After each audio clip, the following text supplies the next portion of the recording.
They say the fastest way to kill an empire is from within, but no textbook teaches what happens when the person you just fired actually owns the place. When the trust fund CEO tossed me a cardboard box, he thought he was clearing trash. He never knew my termination triggered an automatic transfer of 72% of the company to me. Within 6 short hours, I returned to take everything. Listen closely to this lesson worth billions of dollars. Hello to our wonderful listeners of Boss Revenge Stories. Thank you so much for tuning in today.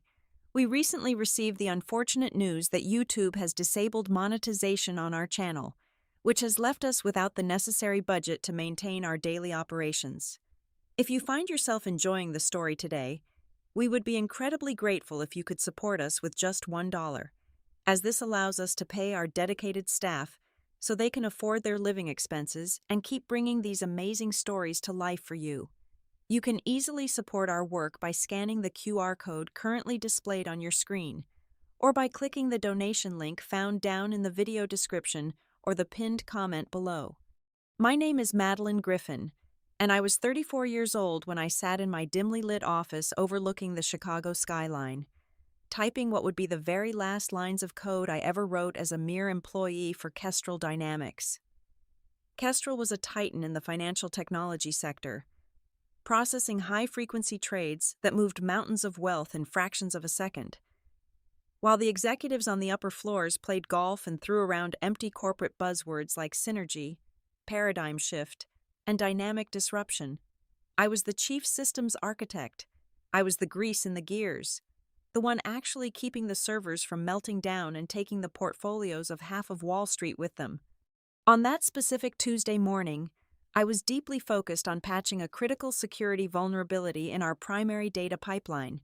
The office was quiet, humming with the familiar sound of cooling fans and mechanical keyboards. I was just about to commit the final repository update when the heavy glass door to my office was shoved open with such force that it bounced off the rubber wall stop. In walked Julian Thorne.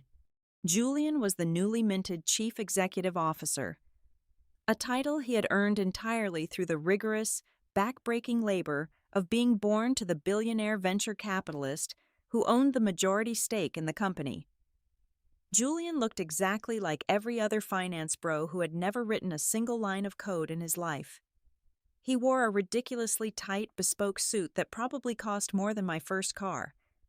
His hair was slicked back with an aggressive amount of gel, and he carried a smug, self-satisfied smirk that screamed unearned confidence. He did not come alone. He was flanked by 2 equally polished assistants who looked like they had been mass-produced in a factory that strictly manufactured corporate yes-men. They held sleek silver tablets and wore matching expressions of manufactured disdain. This was day 1 of Julian Thorne's reign, and he had clearly decided that the best way to establish dominance was to immediately slaughter a sacred cow. I was that cow. Madeline, Julian said, dragging out my name as if tasting something sour. He did not bother to introduce himself. He did not ask what I was working on. He just stood there, adjusting his ridiculously expensive silk tie. I have been reviewing the payroll ledger all weekend. Your compensation package is an absolute joke. It is a glaring, unnecessary expense of the old era, and frankly, I am restructuring this entire department to align with my leaner, more aggressive vision for Kestrel. He had not read my personnel file. He had not looked at the system architecture maps. He simply saw a large number on a spreadsheet next to a name he did not recognize from his exclusive country club, and decided I was dead weight. So, Julian continued, snapping his fingers to prompt one of his clones to hand him a flat, collapsed cardboard box. He tossed it onto my desk, right over my keyboard. You are terminated, effective immediately. You have exactly 15 minutes to pack up your personal belongings. My head of IT is already freezing your network credentials as we speak. I looked at the cardboard box. Then I looked at Julian. I did not cry. I did not raise my voice. I did not launch into a passionate defense of the 80-hour weeks I had poured into building the very infrastructure he was currently standing on. Crying is for people who have lost something valuable. Arguing is for people who believe the other side is capable of listening. Instead, I felt a slow, cold smile spread across my face. I calmly moved the box aside. I reached over to my terminal, pressed the shortcut keys to save the patch I had just completed, and carefully pulled my encrypted personal flash drive from the port. I dropped the small silver drive into my pocket and stood up, looking Julian dead in the eye. I hope you read the core licensing terms very carefully before you hit the button to disable my identification ID, I said, keeping my voice incredibly soft and steady. Julian scoffed loudly, an ugly, grating sound echoing in the glass room. He shook his head, looking back at his assistants as if sharing a private joke with them. To him, my warning was just the pathetic, cheap threat of a bitter, low-level employee trying to salvage a shred of dignity on her way out the door. He genuinely believed he was untouchable, standing at the summit of an empire his father had bought for him. "Take her out," Julian ordered, waving his hand dismissively toward the door. "Make sure she does not touch another computer on this floor." Two massive corporate security guards, who had apparently been waiting out in the hallway for this exact cue, stepped into the room. They flanked me, their faces completely devoid of emotion. They had a job to do, just like I did. I grabbed my leather jacket from the back of my chair, picked up the empty cardboard box, and walked out of the glass office. The entire engineering floor had gone dead silent. Hundreds of developers, analysts, and junior engineers were standing up, peering over their monitors, watching in absolute shock as their chief systems architect was marched toward the main elevator banks like a common criminal. Julian stood by the door, his chest puffed out, drinking in the fearful stares of the remaining staff. He thought he had just cemented his authority. He thought he had just shown everyone who the apex predator of Kestrel Dynamics was. He had absolutely no idea that he had just handed me the keys to his entire kingdom. The cool autumn air hit my face as I stepped out of the glass pavilion of Kestrel Dynamics. I did not hail a cab, and I certainly did not head toward the subway station to go home in defeat. Instead, I walked directly across the busy avenue to a quiet, upscale, and dimly lit coffee shop that offered a perfect, unobstructed view of the gleaming Kestrel Tower.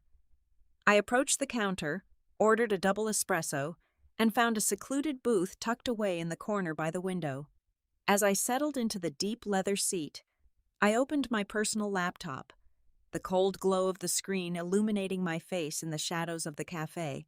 I took a slow, deliberate sip of the dark, bitter coffee, letting my mind drift back exactly 3 years. Back then, Kestrel Dynamics was absolutely not the indestructible financial juggernaut that Julian Thorne believed he had just inherited.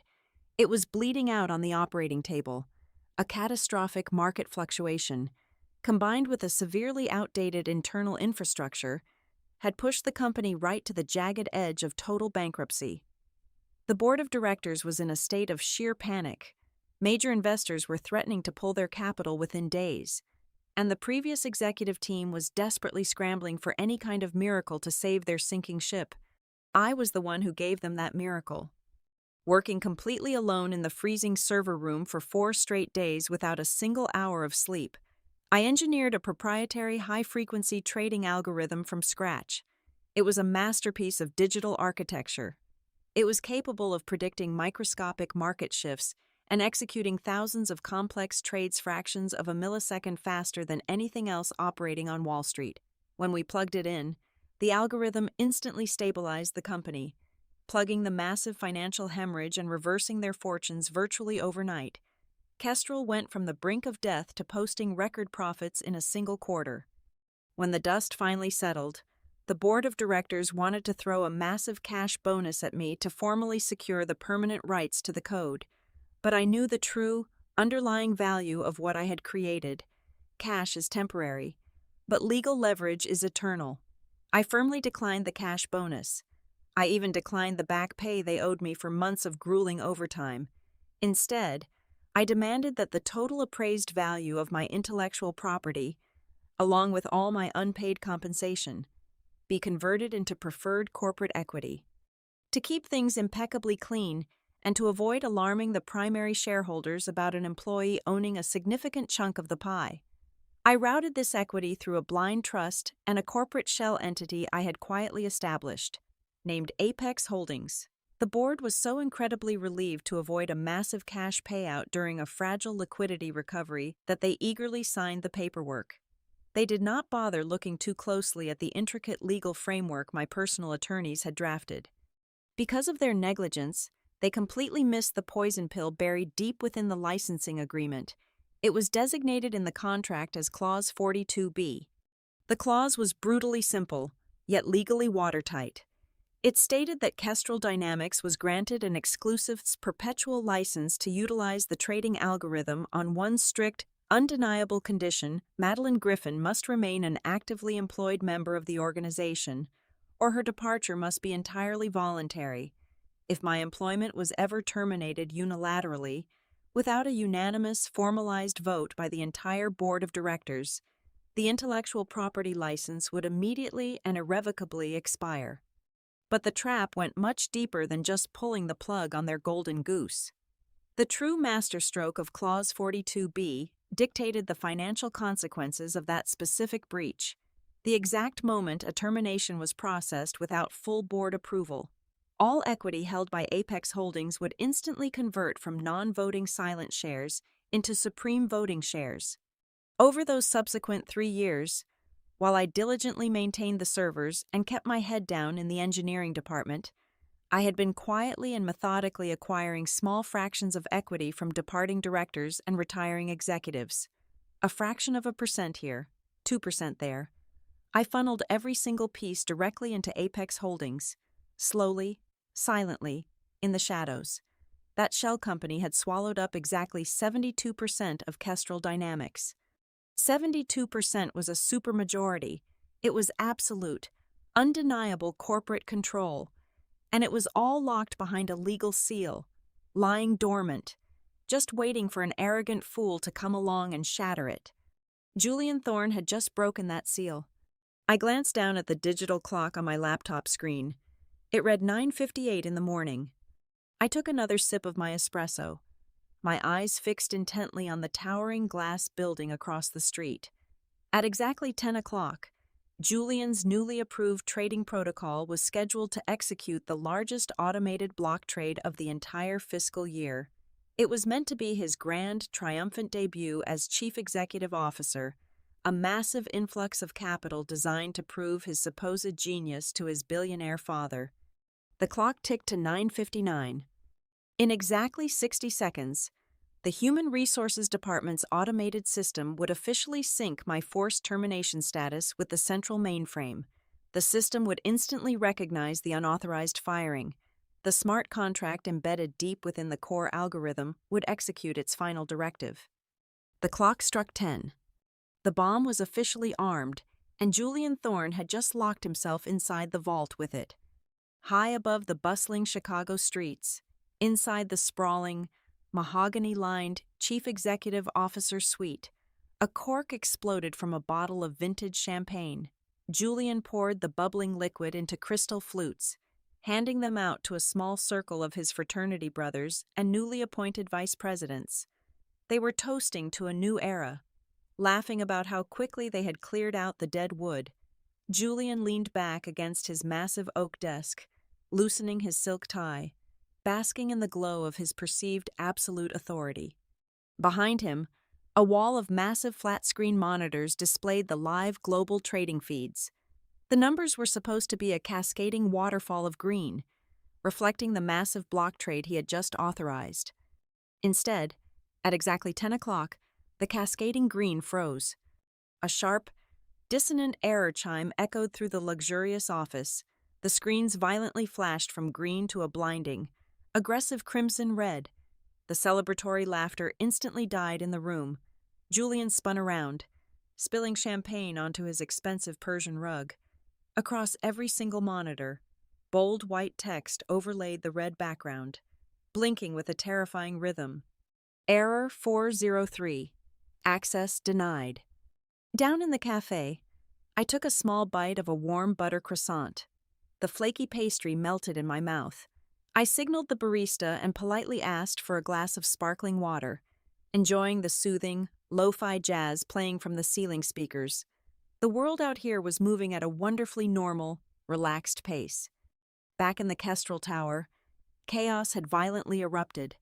Outside the glass walls of the executive office, the wider trading floor had descended into absolute pandemonium. Hundreds of brokers and analysts were screaming into their headsets, frantically slamming their keyboards, trying to understand why their terminals had locked them out. Red warning lights pulsed from the ceiling servers, casting a hellish glow over the entire floor. The deafening roar of confused, angry traders seeped through the thick, soundproof glass, a physical manifestation of the catastrophe Julian had unleashed. The heavy doors of the executive suite flew open, slamming violently against the wall. The director of information technology stumbled into the room. His face was completely drained of color, glistening with a cold sweat. He looked like a man who had just witnessed a ghost, or worse, a catastrophic server wipe. "What is happening?" Julian barked, slamming his crystal flute onto the desk so hard it shattered into dozens of pieces. "Why are the main feeds down? We are in the middle of executing a trade worth over $2 billion. The IT director gasped for air, his hands trembling as he held up a tablet displaying lines of rejected code. "We are locked out, sir. The entire core algorithm has engaged an automated quarantine protocol. It is freezing every single cash flow. We cannot move a single cent in or out of the clearinghouses.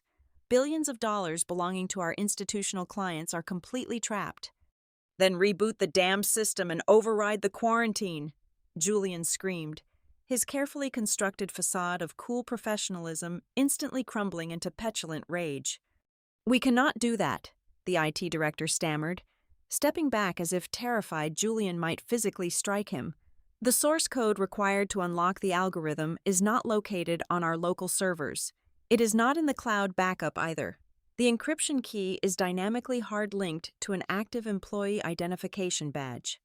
Julian's face contorted in sheer confusion. "Whose badge?" "Hers, sir.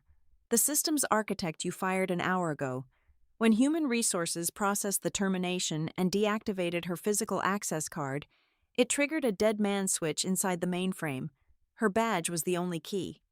Julian's eyes widened in sheer panic, his mind finally grasping the magnitude of his disastrous mistake. He lunged toward the IT director, his voice cracking under the pressure. "I do not care what it takes. Get your entire department on this immediately. Hack into the firewall, bypass the authentication gateway, break open the algorithm, and restart those trades before the market notices we are paralyzed." The IT director looked like he was about to cry. "Sir, we already tried a backdoor entry. The moment we attempted a forced bypass, the system initiated a temporary data purge protocol. It is threatening to wipe the localized transaction logs. If those logs are deleted, we will be in direct violation of federal cybersecurity and financial retention laws. The Securities and Exchange Commission will shut us down by the end of the day, and we will all be facing federal prison time." Julian stood frozen, the color draining from his face. The room felt as though the oxygen had been completely sucked out of it. The champagne pooling on the rug now smelled sour and metallic.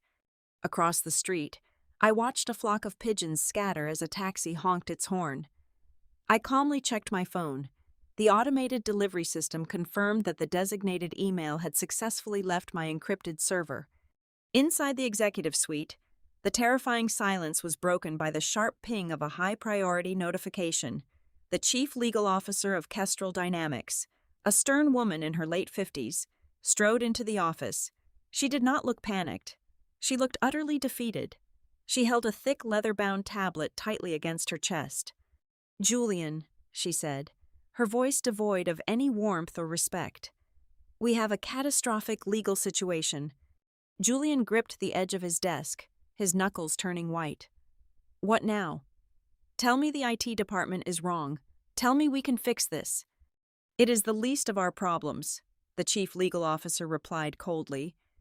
"I just received an automated legal notification from an entity called Apex Holdings. It states that our intellectual property license to utilize the high-frequency trading algorithm has officially expired due to a breach of contract regarding unilateral employee termination.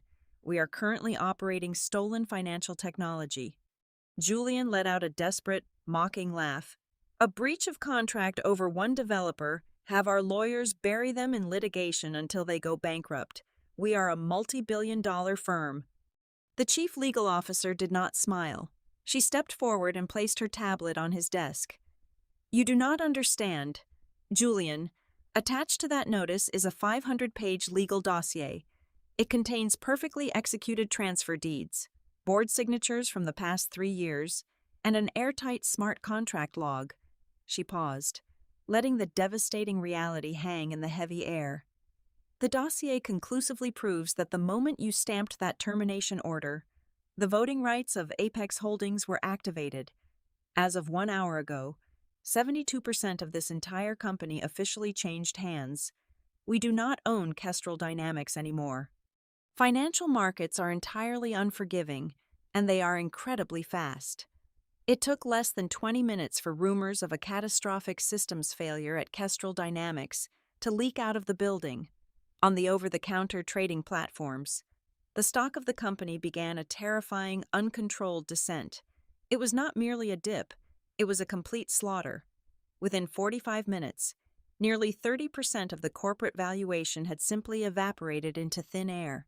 The artificial empire Julian thought he ruled was crumbling beneath his incredibly expensive leather shoes. Inside the stifling atmosphere of the executive suite, the private line on Julian's desk began to ring. It was a secure, direct connection. It was his father. Julian picked up the receiver with a trembling hand, expecting perhaps a lifeline or some strategic guidance from the ruthless billionaire who had bought him this throne. "You absolute incompetent fool," his father roared through the earpiece, his voice practically shaking the plastic receiver. "You have been sitting in that chair for less than 4 hours, and you have triggered a catastrophic federal crisis. The Securities and Exchange Commission is already making preliminary inquiries about the frozen assets. My entire portfolio is bleeding out because of your pathetic need to assert dominance over a developer. You will find that girl. You will beg her to come back into that building, and you will force her to unlock the mainframe before the federal regulators freeze every single account associated with my name." Julian slammed the phone down, his face a portrait of sheer humiliation and panic. His chest heaved as he frantically dialed my personal cell phone number. Sitting comfortably in my secluded booth at the coffee shop, I watched my phone vibrate against the polished wooden table. I slowly reached out, swiped the screen to answer the call, and placed the device face up on the table. I did not speak a single word. Through the tiny speaker of the phone, Julian's voice erupted, completely devoid of the smooth arrogance he had displayed just an hour prior. He shifted rapidly from a demanding tone to one of desperate hostility. "Madeline, I am officially ordering you to return to the office this instant and reverse this deliberate act of sabotage," he shrieked, his voice cracking slightly.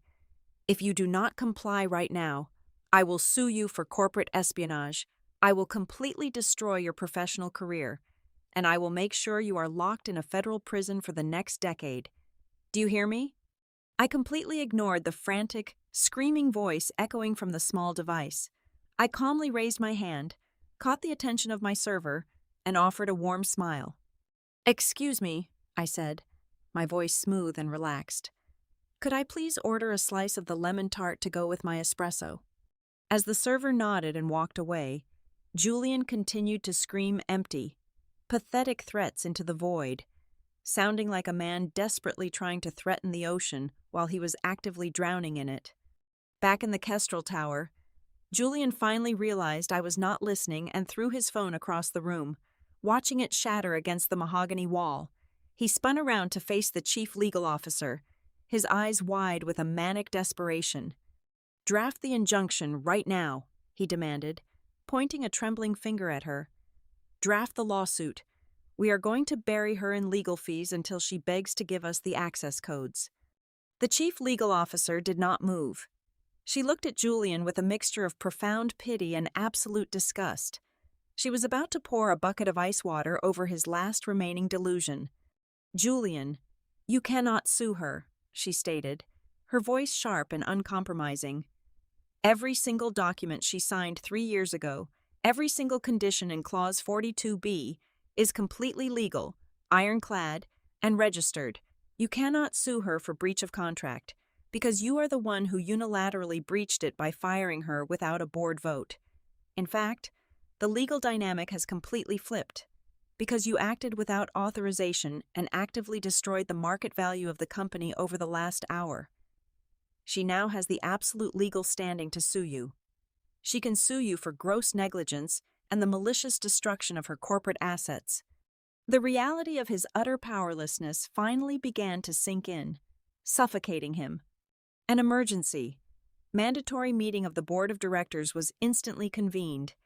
Out in the hallway, the founding partners, the senior vice presidents, and the major shareholders scrambled together, their faces pale with sheer terror. They reviewed the legal dossier and realized the horrifying, undeniable truth. Their combined voting power, the leverage they had used to bully their way through the financial sector for decades, was now sitting at a pathetic 27.8%. They were entirely stripped of their decision-making capabilities. They were merely terrified passengers on a crashing airplane, and they had absolutely no access to the cockpit. Desperate to maintain some visual semblance of authority, Julian pushed past the panicked shareholders and marched toward the grand, heavy double doors of the main boardroom. He pulled out his shiny, platinum-rimmed Chief Executive Officer security card and slapped it aggressively against the electronic wall scanner. The scanner emitted a harsh, flat, negative tone and flashed a bright red light. He gasped, his heart pounding in his chest, and slapped the card against the reader again. Red light, negative tone.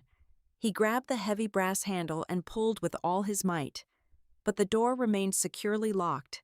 He slammed his fists against the thick wood, the ultimate, humiliating truth washing over him in front of the entire board. The automated building management software was directly integrated with the corporate equity registry. When the ownership shifted, the physical administrative access protocols shifted immediately with it. Julian was physically locked out of his own boardroom. The Supreme Administrator rights to the entire physical building, down to the electronic locks on the doors, now belonged exclusively to the new majority shareholder, me. At exactly 2 o'clock in the afternoon, the heavy glass revolving doors of the Kestrel Dynamics building spun, and I walked back into the grand lobby. I was wearing the exact same clothes I had been escorted out in just 4 hours prior. My simple, worn leather jacket, a stark contrast to the sea of tailored suits rushing around in a state of absolute panic. I did not walk toward the standard employee security gates. I did not even glance at the human resources desk. I bypassed the main thoroughfare entirely and walked deliberately toward the polished brass doors of the VIP elevator, a private lift explicitly reserved for the chairman and majority stakeholders. The same 2 massive corporate security guards who had marched me out that morning were standing near the lift. They saw me approaching. For a fraction of a second, muscle memory and protocol told them to intercept me. But the atmosphere in the building had fundamentally shifted, and they could feel it. The rumors had already saturated every floor. Without a single word spoken, their postures changed. They did not block my path. Instead, they instinctively fell into step right behind me, unconsciously acting as my personal escort as I pressed the call button. The brass doors slid open, and I stepped inside the mahogany-lined cabin. When the elevator chimed at the top floor, I walked straight down the executive hallway. I reached the heavy double doors of the main boardroom. I did not need a physical keycard. The biometric scanner above the frame recognized my facial profile, which was now seamlessly integrated into the Supreme Administrator database, and the electronic locks clicked open with a satisfying, heavy sound. I pushed the doors wide open and stepped inside. The massive room was instantly plunged into a dead, suffocating silence. The long, polished oak table was surrounded by the most powerful financial players in Chicago. The founding partners, the senior vice presidents, and the major shareholders were all sitting there, looking completely hollowed out. At the far end of the table stood Julian. Next to him sat his father. the billionaire venture capitalist who had orchestrated this entire disastrous succession. The older man had clearly flown in on a massive emergency charter flight. His face was flushed, his expensive collar was unbuttoned, and thick beads of sweat glistened on his forehead.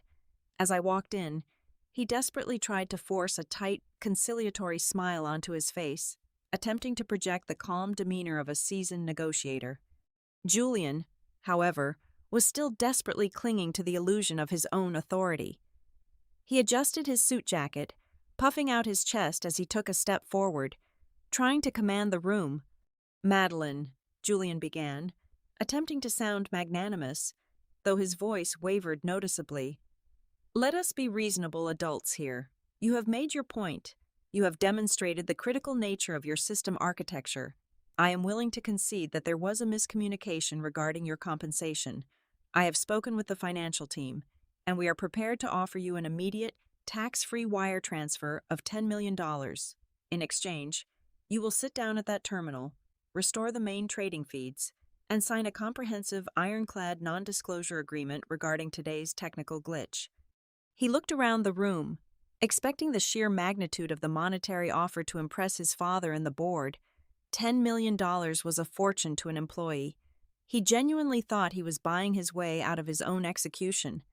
I completely ignored his outstretched hand. I did not even break my stride. I walked slowly to the absolute head of the table, the seat of the chairman, and dropped a massive, 500-page leather-bound legal binder directly onto the polished wood. The heavy thud echoed through the silent room like a gavel striking a judge's block. "I am not here to negotiate a severance package. Julian," I said, my voice echoing cold and flat against the glass walls. "And I certainly do not need a $10 million bribe from a man who is currently bankrupting my company. I am here to formally call this emergency board meeting to order, acting in my official capacity as the supreme majority shareholder, holding a verified 72% of the voting equity." Julian's jaw tightened. He opened his mouth to argue, to scream, to demand compliance, but I did not give him the space to draw a breath.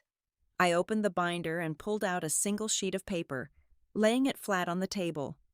"Before we discuss the reinstatement of the trading feeds, we are going to address the immediate restructuring of this executive board," I announced, sweeping my gaze across the terrified faces of the aging shareholders.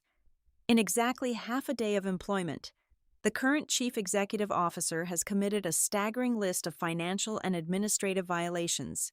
He executed a unilateral termination of a core intellectual property holder without a mandated board vote. He knowingly initiated a massive automated block trade without verifying the integrity of the underlying security licenses. When the system quite predictably locked him out, he explicitly ordered the Information Technology Department to aggressively bypass federal security firewalls, an action that pushed this institution right to the very edge of a severe federal cybercrime indictment. I picked up the paper and handed it directly to the chief legal officer, who took it with a trembling hand. "This document is a formal declaration of gross professional incompetence," I continued, my tone devoid of any sympathy or hesitation. "It legally proves that Julian Thorne lacks the fundamental cognitive capacity, the behavioral restraint, and the basic fiduciary responsibility required to hold the office of Chief Executive Officer. He is a catastrophic liability." The room remained completely paralyzed. Not a single person dared to cough, shift in their heavy leather chairs, or break eye contact with the tabletop. The immensely wealthy men and women who had spent their entire lives intimidating others finally understood the absolute gravity of their situation, their financial lifelines, their entire corporate legacies, and the billions of dollars trapped inside the frozen algorithm now rested entirely in the palm of a woman standing before them in a scuffed leather jacket. They were witnessing a bloodless execution, and they all knew that if they spoke out of turn, their heads would be the next ones to roll. Julian looked frantically at his father, his eyes pleading for an intervention, a rescue, a booming voice of authority to put me back in my place. But his father just stared down at his own trembling hands, completely silent, utterly defeated by the flawless legality of the trap his son had blindly walked into. I stood at the head of the table, letting the heavy, suffocating silence stretch over the room for a few agonizing seconds. "I will authorize the immediate restoration of the primary trading feeds," I announced. A collective, massive exhale swept through the boardroom as the terrified shareholders finally remembered how to breathe. But I immediately raised my right hand, cutting their relief brutally short. "However, I am simultaneously exercising my absolute executive veto power.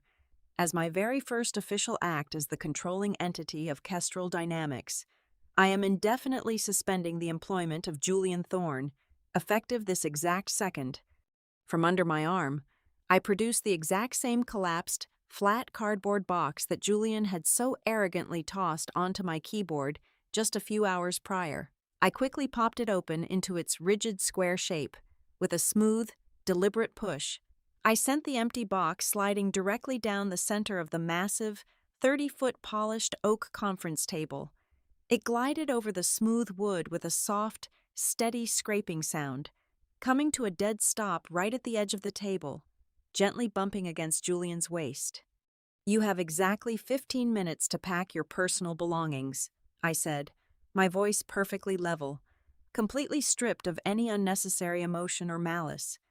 "And this time, my security guards will be standing right beside you to ensure you do not accidentally take any intellectual or physical assets that belong to Kestrel Dynamics." Julian's father slammed his hands flat against the table, his face turning a dangerous shade of purple. The billionaire investor was finally pushed past his breaking point. "Now listen to me," he snarled, desperately trying to summon the terrifying authority that had built his fortune over the decades. "You might have exploited a legal loophole to grab some equity, but I still own 27.8% of this firm. You will not humiliate my blood in this room. If you try to throw my son out, I will tie you up in corporate litigation until you are 80 years old. I will freeze the board. I will pull my remaining capital, and I will burn this place to the ground." I did not flinch. I calmly reached into my leather binder and extracted a single, heavily notarized sheet of thick parchment paper. I slid it across the table toward him. "If you raise your voice at me one more time," I stated coldly, "or if you attempt to file a single legal injunction against this transition of power, I will enact Clause 42C. That clause gives me the unilateral right to physically remove the core algorithm from the company's servers entirely, effectively withdrawing the licensing agreement and taking the technology private. If I do that, the market valuation of Kestrel Dynamics will plummet to absolute zero before the closing bell rings today. Your remaining 27.8% will become worthless scrap paper. You will personally lose billions of dollars. So, you can either sit down and remain quiet, or you can go completely bankrupt defending a son who is too incompetent to read a basic employment contract." The older man stared down at the document. He read the airtight legal phrasing, his eyes darting back and forth across the page. Slowly, the fierce fight completely drained from his posture. He slowly sank back into his heavy leather chair, turning his head away to look out the window. He did not say another word. To protect his remaining wealth, he completely abandoned his own son. Julian looked at his father, his eyes begging for salvation, but the older man refused to even meet his gaze. Julian Thorne completely shattered. The arrogant prince was dead. His hands shook violently as he grabbed the cardboard box. He stumbled out of the boardroom, flanked tightly by the two massive security guards, who now answered exclusively to me. As he walked down the central corridor of the executive suite, he had to pass by the open cubicles and glass offices of the senior staff. The very same employees who had bowed their heads in fearful reverence just that morning were now standing up, openly watching him with expressions of unfiltered disgust and mocking pity. He kept his eyes glued to the floor, carrying a box containing nothing but a designer pen and a framed photograph of himself, completely stripped of his unearned kingdom. Back in the boardroom, the silence was respectful, bordering on terrified. I slowly walked around the edge of the table and sat down in the massive leather chair at the head of the room. It was surprisingly comfortable. I opened my laptop, connected it to the secure terminal embedded in the desk, and typed out a single, simple command line. I hit the enter key. Instantly, the wall of massive monitors behind me flashed from the aggressive crimson-red back to a cascading, beautiful waterfall of green numbers. The system was back online, silently generating millions of dollars every single minute. I did not pump my fist in the air. I did not smile triumphantly at the terrified shareholders sitting before me. I simply reached over, took a slow sip of my coffee, and opened the first operational folder on the desk.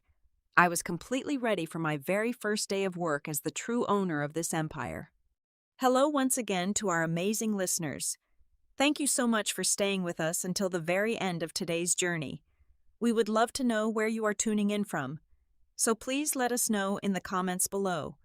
If you found today's story entertaining and satisfying, please consider supporting our channel with just $1.